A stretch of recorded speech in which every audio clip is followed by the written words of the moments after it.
ඔන්න සරල වාක්‍ය දෙකක් තියෙනවා. මේ සරල වාක්‍ය දෙක කොහොමද ලියන්නේ බලමු. මේකේ පළවෙනි වාක්‍යයේ කෑම ඉවර වුණා. කෑම ඉවර වුණා නම් කෑම නම් the food ඉවර වුණා නම් ran out. The food ran out. කෑම ඉවර වුණා. කෑම ඉවර වුණාද කියලා අහන්නේ කොහොමද? කෑම ඉවර වුණාද කියලා අහන්නේ නම් මේකට did ඉස්සරහට එනවා. Did the food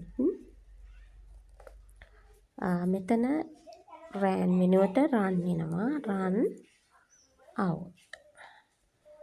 ප්‍රශ්නයක්. Did the food run out? කෑම ඉවර වුණාද?